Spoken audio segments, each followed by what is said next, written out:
Hari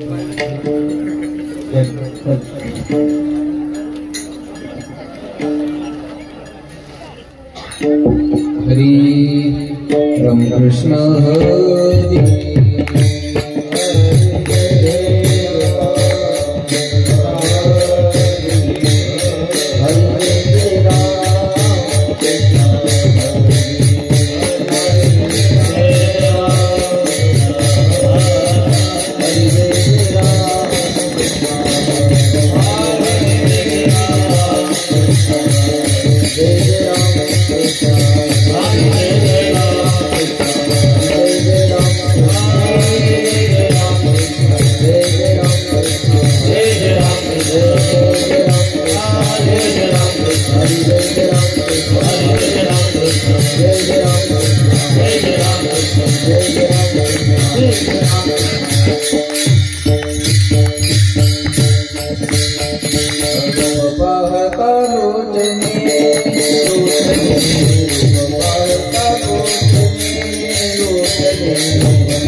Go,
पुत्राची वार्ता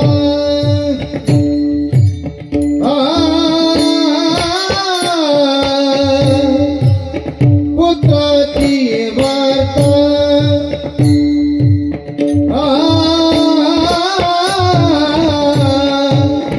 पुत्राची वार्ता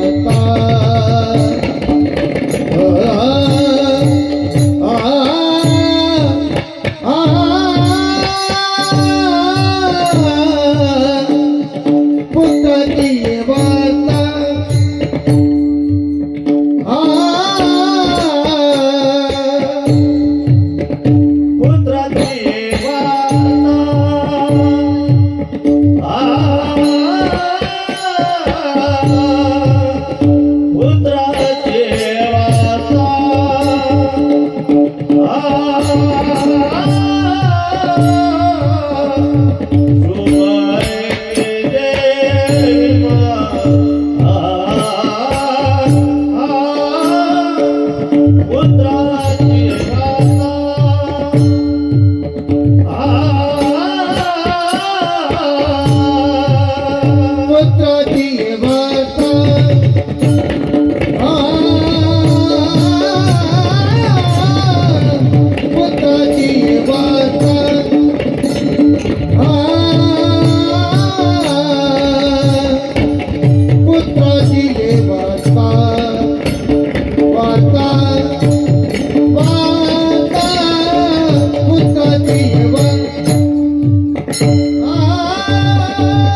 माता तैसे राहो माझे मन गाता ऐकता हरी गुण नादी लुब्ध झाला मृग देह विसरला अंग तैसे राहो माझे मन गाता ऐकता हरी गुण तुका मने पाहे कासवीचे पिले माय तैसे राहो माझे मन गाता ऐकता हरी गुण समचरण सरोजम सान्द नीलांबुदाभं जगननेतपानिं मंडलं मंडलानां तरुण तुलसीमालां कंदरं कंजनेत्रं सदैधवलहासं विठ्ठलं चिंतयामि पांडुरंगा करू प्रथम नमन दुसरे चरण संताची या त्यांच्या कृपादाने कथेचा विस्तारू भावाजी सद्गुरुदास तुका शुक्लां ब्रह्म विचार सार परमा मध्यम जगद व्यापिनी विना पुस्तकधारिणी मुभयदां जड्डंधकारापहा हस्ते स्फाटिक मालिकां विदधतीं पद्मासने संस्थितां वन्दे तां परमेश्वरीं भगवतीं बुद्धिं प्रदा शारदां महायुगपीठे तटे भीमरथ्यां वरुं पुण्डरीकाय धातुं मुनीन्द्रैः समागते तिष्ठन्तमानन्दकन्दं परब्रह्मलिङ्गं भजे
त्यांच्या कृपादाने कथेचा विस्तारू भावाजी सद्गुरुदास तुका शुक्लां ब्रह्म विचार सार परमा मध्यम जगद व्यापिनी विना पुस्तकधारिणी मुभयदां जड्डंधकारापहा हस्ते स्फाटिक मालिकां विदधतीं पद्मासने संस्थितां वन्दे तां परमेश्वरीं भगवतीं बुद्धिं प्रदा शारदां पुत्राचे वार्ता शुभ ऐके जेवी माता तैसे राहो माझे मन गाता ऐकता हरी गुण प्रस्तुत प्राप्त प्रसंगी प्राप्तस्थळी चिंतन रूपी सेवे करता निवडलेला अभंग याचे यावत भूतलावर जन्माला आलेल्या जडजीवाचा उद्धार करण्याकरिता आपला देह अखंड जिजीवणारे वितराग संपन्न पंचमी तिनमाते महाराष्ट्र भूषण देवनिवासी जगद्गुरु जगदवंदनीय सकल कंठभूषित ज्ञानेश्वरी जगद्गुरु तुकोबाराय यांचा उत्कृष्ट असा चार चरणाचा भगवान पंढरीश परमात्म्याकडे विनवणी विनंती करणारा अभंग सेवे करता निवडलेला आहे। या अभंगावर यथामती येता अवकाश जशी जमेल अशा प्रकारे अल्पशा वेळेमध्ये सेवा करण्याचा प्रयत्न करूयात। सेवेपूर्वी परिहार द्यायचा तो म्हणजे असा पुण्यभूमी पावन क्षेत्र नांदगाव पेठ या आपल्या गावामध्ये परमहंस काशीनाथ बाबांच्या पुण्यतिथी निमित्तानं सुरू असणारा हा उत्सव आणि या उत्सवातील ही कीर्तनाची सेवा परम भाग्याने माझ्याकडे आलेली आहे। इथं येण्याचा योग ज्यांच्यामुळे आला ते आमचे मित्र हरिभक्त परायण संगीत विशारद पराग दादा यांच्या प्रेमामुळे आणि रुपेश महाराज रवींद्र महाराज यांच्या सर्वांच्या सहकार्यामुळे तुमच्या सर्वांच्या दर्शनाचा हा सुयोग या ठिकाणी आलेला आहे।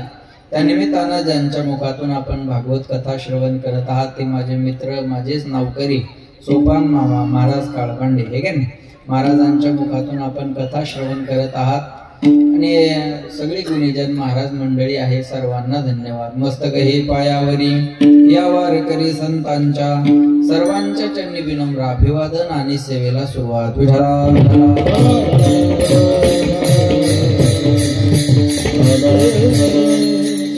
निवडलेला अभंग तुकोबाराय थोडं मॉनिटर कमी करू नका।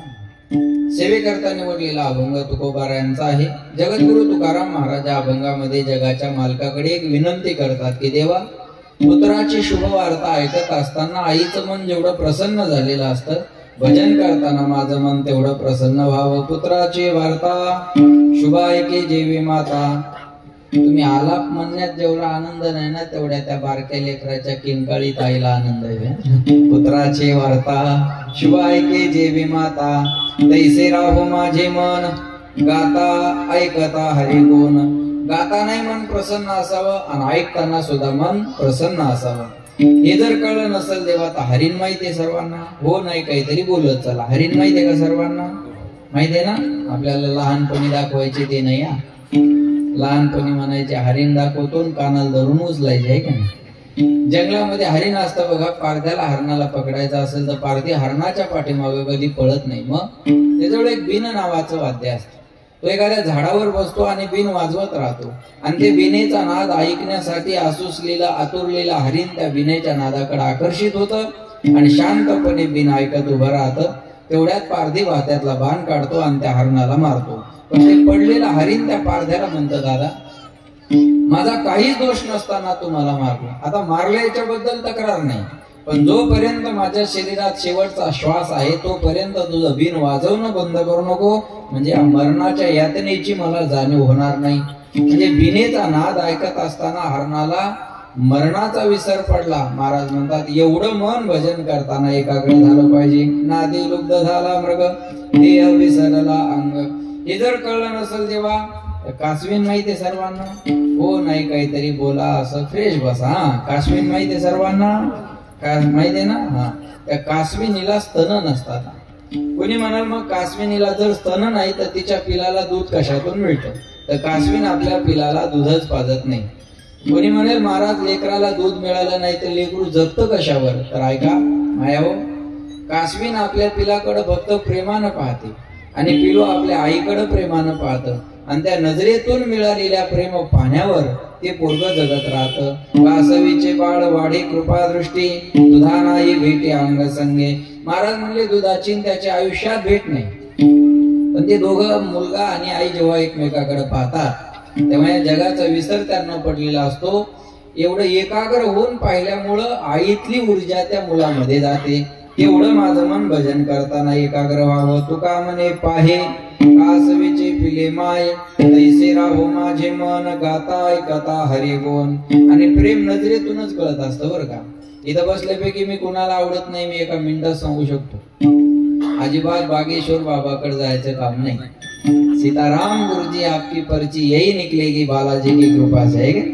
इथं बसल्यापैकी मी कुणाला आवडत नाही मी एका मिनिटात सांगू शकतो. पण न आवडणारे एवढ्या थंडीत येतीलच कशाला? ही सगळी प्रेमानं आलेली माणसं आहे महाराज. आवडणारी माणसं आहे तिथे आहे की. आणि प्रेम नजरेतून कळतं. म्हणून म्हणतात नजर बदलो नजारे बदल जाएंगे, सोच बदलो सितारे बदल जाएंगे, कश्ती बदलने की जरूरत नहीं तुम्हें, खाली रुख बदलो किनारे बदल जाएंगे. नाव बदलण्याची गरज नाही, नावेचा मार्ग. काय विचार करून वाजवा, खर्चाचा विषय येतो. महाराज म्हणे लक्ष द्या, नाव बदलण्याची गरज नाही, नावेचा मार्ग बदला. तीच नाव याही किनाऱ्याला नेते आणि त्याही किनाऱ्याला नेते. याला दृष्टी सृष्टी न्याय म्हणत असतात. जशी दृष्टी असेल तशी सृष्टी माणसाला दिसत असते. तुम्ही जाणकार लोक आहात म्हणून बोलतो. असं आहे परागजी, दृष्टीचं ऑपरेशन होऊ शकतं, दृष्टिकोनाचं नाही. पुन्हा एकदा ऐका, दृष्टीच्या ऑपरेशनची व्यवस्था आहे, दृष्टिकोनाच्या ऑपरेशनची व्यवस्था नाही. डोळ्यांनी पाहता यावं एवढी व्यवस्था आहे, पण चांगलंच पाहिलं पाहिजे ही व्यवस्था नाही आहे की नाही. म्हणून महाराज म्हणले प्रेम नजरेतून कळत असतं. तो मुलगा आईकडं आणि आई मुलाकडं जेवढं एकाग्र होऊन पाहते ना तेवढं भजन करताना माझं मन एकाग्र झालं पाहिजे. तैसे राहो माझे मन गाता ऐकता हरी गुण, असा अभंगाचा सरळ अर्थ आहे. विठाला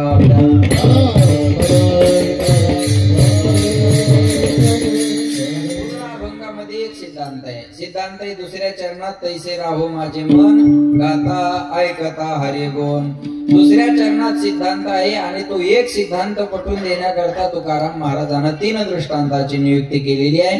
त्यामध्ये पहिला दृष्टांत आहे आईचा आणि मुलाचा, दुसरा दृष्टांत आहे हरणाचा आणि पारध्याचा, आणि तिसरा दृष्टांत आहे कासविनीचा आणि तिच्या पिलाचा.